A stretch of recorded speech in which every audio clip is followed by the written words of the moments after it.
So let's look at the one passage in Revelation that most Catholics have read. If they've read any of the book, they tend to look at this passage because it really seems to be a vision of the Blessed Virgin Mary. And of course, I'm talking about the woman clothed with the sun in Revelation 12, verses 1 through 5. So let's read that passage and see what it has to show us about Mary's identity. John, the author, says this in a vision. A great portent appeared in heaven, a woman clothed with the sun, with the moon under her feet, and on her head a crown of 12 stars. She was with child and cried out in her pangs of birth and anguish for delivery. And another portent appeared in heaven. Behold, a great red dragon, with 7 heads and 10 horns, and 7 diadems upon his heads. His tail swept down a third of the stars of heaven and cast them to the earth. And the dragon stood before the woman who was about to bear a child, that he might devour her child when she brought it forth. And she brought forth a male child, one who is to rule all the nations with a rod of iron. But her child was caught up to the throne of God and to his throne. Now it keeps going, there's a lot more to it. But we don't have 10 hours for me to unpack one chapter in the book of Revelation. So what's all this about? Well, in a nutshell, I would just make this key point. For many centuries, Catholics have recognized that this woman that's being described not only symbolizes the people of Israel and the church. She is a symbol as well, but she also represents an individual, the mother of the Messiah, Mary. And you can see that by looking at the other symbols. Look at the 3 main characters in this vision. Number 1, you have a child. Number 2, you have the dragon. And then number 3, you have the woman, right? The child symbolizes an individual. Who is the King of Kings who rules over the nations? It's Christ, it's Jesus, right? The dragon symbolizes an individual.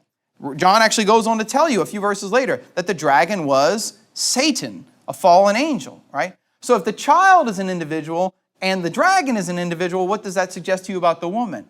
That she's also an individual, right? Well, who is the woman who bore the Messiah?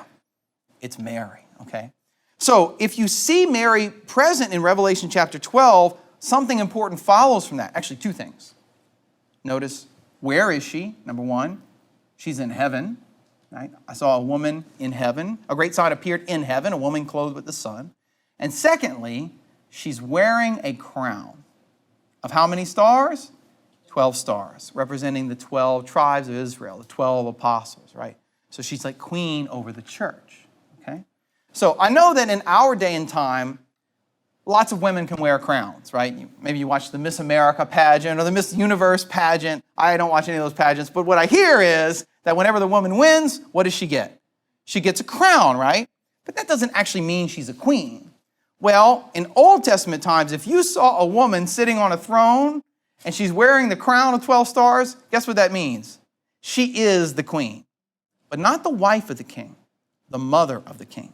So notice all the evidence in the New Testament points to Mary as not just being the mother of Jesus or the mother of God or a beautiful virgin girl who's holy and pure, but also to Queen Mother. Now, what do we draw from that? What's the implications? In conclusion, I want to draw out a few implications. First, number 1, the Catechism of the Catholic Church actually says that when we look at Mary, we can recognize that she was, quote, exalted by the Lord as queen over all things. Catechism of the Catholic Church, paragraph 966. Whoa, that's heavy. It's one thing to be the Queen of England, right, like Elizabeth. It's another thing to be the queen of all things, okay? That is an extremely exalted title, an extremely exalted status. Why? Well, because what is the nature of the kingdom that she's queen over? It's not the kingdom of earth. It's the kingdom of heaven. So when we talk about Mary as the queen of the universe or the queen of all things, we're not saying she's divine. We're just saying that she is the mother of the king of the universe. I mean, that's who Jesus Christ is. So if you believe Jesus is king of the universe, then guess what his mom is? Queen of the universe, okay? I bring this up because sometimes in the Old Testament, sometimes people will point out that in the book of Jeremiah, this is important, There's a reference to this goddess called the Queen of Heaven. Anybody ever heard about this? It's in the book of Jeremiah. It's in several chapters in Jeremiah where the Israelites were offering cakes to this woman called the Queen of Heaven. Right? They were worshiping a false goddess. And so sometimes Protestant Christians will say, how can you call Mary the Queen of Heaven when the Queen of Heaven is condemned in the Old Testament as a false goddess, right? And I always try to say to them, no. There's a major difference here. That was the idolatrous worship of a deity, right? But Mary is the queen mother of the kingdom of God. And the one thing we don't do, watch this, we do not offer sacrifice to Mary. That is really important. In the early church, around the 3rd, 4th century, there was a heresy by a group called the Collyridians. They were a heresy. You know what they were doing? They were offering the Eucharist to Mary as if she was a goddess.